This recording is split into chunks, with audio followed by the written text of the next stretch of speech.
निकालाआधी धुळ्यातील उमेदवारांनी चौकारच मारला। आमचे उमेदवार बिनविरोध निवडून आल्यामुळे काहींना मिरची लागली। तुमको मिरची लगी तो मैं क्या करू, फडणवीसांचा विरोधकांना टोला।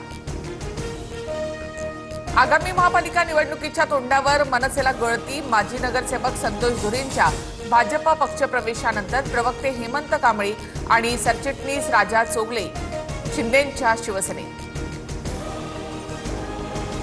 राज ठाकरे यांनी मनसे पक्ष उद्धव ठाकरेंकडे सरेंडर केला। उद्धव ठाकरेंसोबतच्या तहामध्ये राज ठाकरे हरले। भाजपमधील पक्षप्रवेशानंतर संतोष धुरी यांचा आरोप। पुण्यामध्ये उद्धव ठाकरेंच्या शिवसेनेला मोठा धक्का। प्रभाग 9 आणि 11 मधील अधिकृत उमेदवारांच्या हाती कमळ। पुणे महापालिकेमध्ये भाजपच्या विजयाची नांदी। चंद्रकांत पाटलांकडून विश्वास व्यक्त।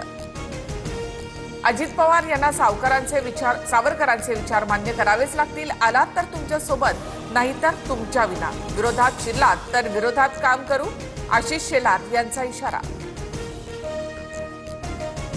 शेलार बोलले म्हणून आम्ही आमची विचारधारा सोडणार नाही। महायुतीमधील नेत्यांनी अशी विधानं टाळली पाहिजे। शेलारांच्या विधानानंतर सूरज चव्हाण यांची प्रतिक्रिया। अजितदादा 70,000 कोटींच्या सुनावणीचा निकाल अजून लागलेला नाही। समन्वय समितीमध्ये ठरल्याप्रमाणे वागाल ही अपेक्षा। टीका करायला लागलो तर दादांना बोलता येणार नाही, बावनकुळे यांचा निशाणा। काँग्रेस अजूनही विलासराव देशमुखांच्या नावावर मतं मागते, म्हणून लातूरमधून विलासरावांच्या आठवणी पुसल्या जातील असं विधान केलं। रवींद्र चव्हाणांकडून दिलगिरी व्यक्त।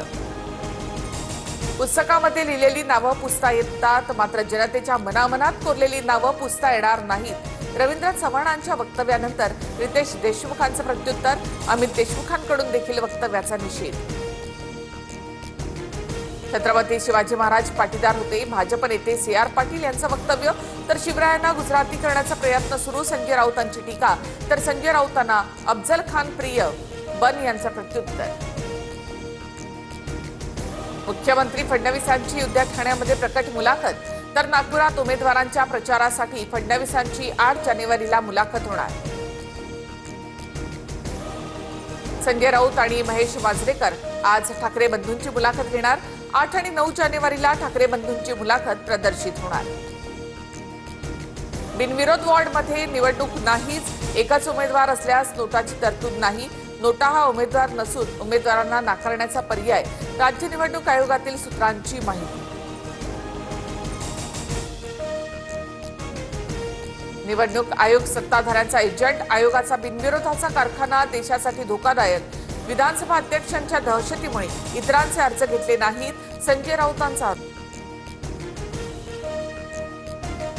बिनविरोध निवडणूक होणं चांगल्या लोकशाहीचं लक्षण।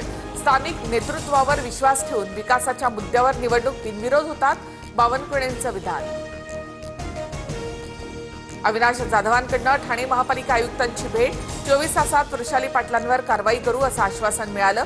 कारवाई न झाल्यास ठिय्या आंदोलन। अविनाश जाधवांचा इशारा। रवींद्र चव्हाण आज भाजप कार्यकर्त्यांसोबत संवाद साधणार। राज्यातील नाराज कार्यकर्त्यांची चव्हाण समजूत काढणार। संभाजीनगर, जालना, परभणी, नांदेडमध्ये आज रवींद्र चव्हाणांचा मेळावा। मुंबईमध्ये हवेचा गुणवत्ता निर्देशांक 121 वर, मात्र इतर ठिकाणी AQI 256 पर्यंत। मुंबईमध्ये हवा प्रदूषणाला कारणीभूत ठरणाऱ्या 557 बांधकामांना कारणे दाखवा नोटीस। आतापर्यंत 233 ठिकाणी बांधकाम थांबवण्याचे निर्देश।